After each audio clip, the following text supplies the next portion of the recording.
Hello everyone, good evening सभी को। आज जैसे कि हम लोग 3rd number revision class start कर रहे हैं। चलिए हम लोग क्वेश्चन पे चलते हैं। कल हम हड़प्पा सभ्यता ख़त्म कर लिए हैं। आज ऋग वैदिक और उत्तर वैदिक के क्वेश्चन देखेंगे।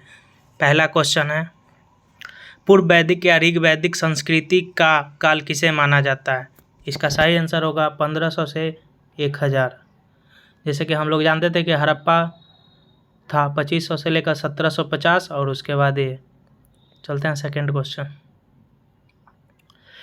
उत्तर वैदिक संस्कृति का काल किसे माना जाता है? अब उत्तर वैदिक काल हो जाएगा, इसका आंसर बी हो जाएगा 1000 से लेकर 600 ईस्वी तक। चलिए 3rd नंबर क्वेश्चन चलते हैं।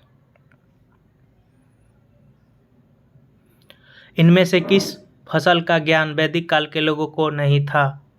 उस टाइम ये लोग तंबाकू यानी खैनी नहीं खाते थे। 4 नंबर क्वेश्चन है, वेदों की संख्या कितनी है? आप सभी को पता होगा वेदों की संख्या 4 है। 5 नंबर क्वेश्चन, किस देवता के लिए ऋग्वेद में पुरंदर शब्द का प्रयोग हुआ है? आप सभी को पता होगा, इसका सही आंसर होगा इंद्र। भारतीय संगीत का आदि ग्रंथ कहा जाता है। इसका सही आंसर होगा संस्कृत वाला हो जाता है सामवेद।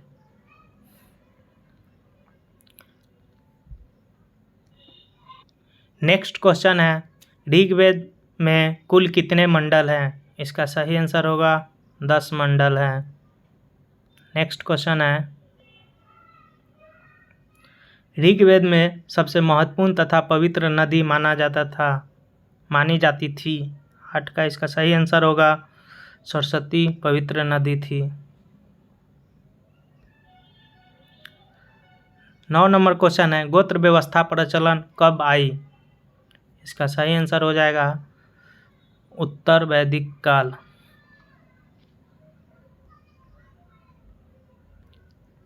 10 नंबर क्वेश्चन है, वैदिक युग में यव कहा जाता था। इसका सही आंसर है जौ को यव कहा जाता था। व्रीहि शब्द किसके लिए प्रयुक्त हुआ है? इसका सही आंसर होगा चावल। प्राचीनतम पुराण है, इसका सही आंसर होगा मत्स्य पुराण। नेक्स्ट क्वेश्चन है, ऋग वैदिक काल में सबसे प्रधान देवता कौन थे? ऋग वैदिक काल है, इसका सही आंसर होगा इंद्र। उत्तर वैदिक काल में किस देवता को सर्वोच्च स्थान प्राप्त था? इसका सही आंसर उत्तर वैदिक का है, तो इसका सही आंसर होगा प्रजापति का। ऋग वैदिक में इंद्र का था, उत्तर वैदिक में प्रजापति का। इस क्वेश्चन अगर वहाँ एग्जाम में पूछता है तो ये चीज़ सोच लीजिएगा कि ऋग वैदिक पूछ रहा है कि उत्तर वैदिक पूछ रहा है। निम्न में से किस भारतीय परमाणुवाद का जनक कहा जाता है? इसका सही आंसर होगा कनाद को परमाणुवाद का जनक कहा जाता है। 16 नंबर क्वेश्चन है, ऋग्वेद में डैश सूक्त है? इसका सही आंसर बताइए। सही आंसर होगा इसका 1028।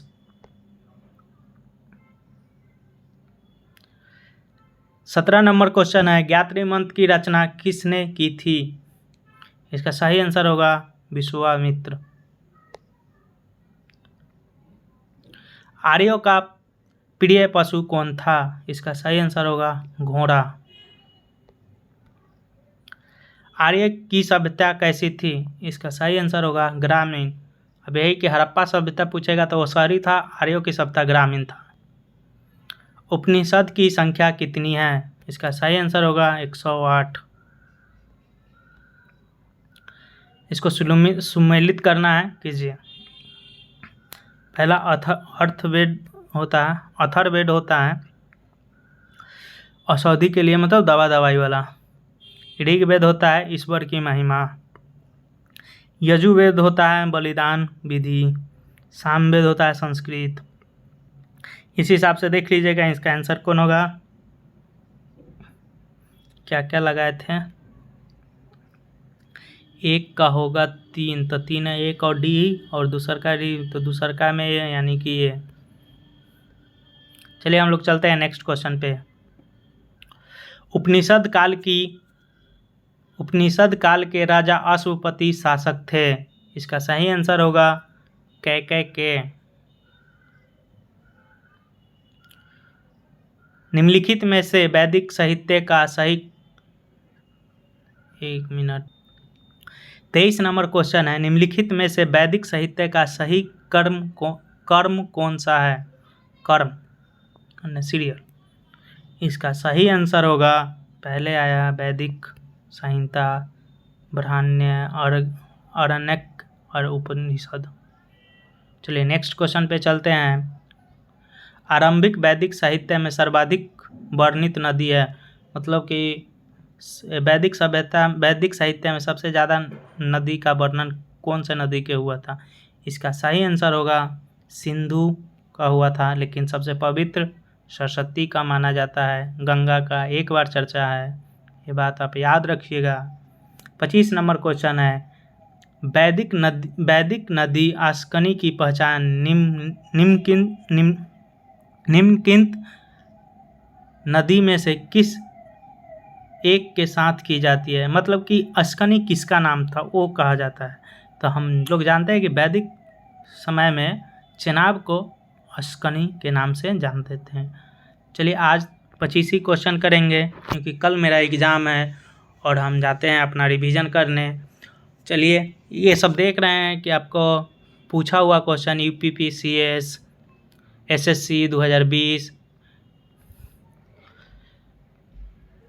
CGPS, मतलब कोई ना कोई एग्ज़ाम में पूछा हुआ क्वेश्चन है, इसीलिए आप लोग इसको बहुत अच्छे से रिवाइज कर लीजिएगा। ये बहुत ही इम्पोर्टेंट क्वेश्चन है। वैदिक और उत्तर वैदिक और ऋग वैदिक काल का इतना ही क्वेश्चन है, इसमें कुछ क्वेश्चन बाकी है जो कि हम कल नेक्स्ट रिवीजन वीडियो में लाएंगे। धन्यवाद। जिसको जो वीडियो अच्छा लगे अपने दोस्तों के साथ शेयर कीजिए, चैनल को सब्सक्राइब कर लीजिए। Thank you.